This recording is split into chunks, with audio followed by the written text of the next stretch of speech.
Našli ste na paradajkách diery? Alebo máte obžraté listy muškátov? Alebo kvety nechtika lekárskeho?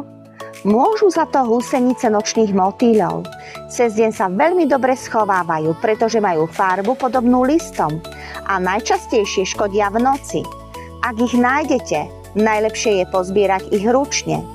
Pri väčšom výskyte môžete použiť aj ekologický postrek Lepinox Plus alebo Spintor. Ja som sa rozhodla použiť Spintor a postrek som aplikovala večer. Teraz budem niekoľko dní sledovať výsledok a potom sa s vami podelím, ako to dopadlo. Pre viac takýchto tipov nezabudnite dať odber. Ak sa vám video páčilo, poteší ma srdiečko a zdieľanie.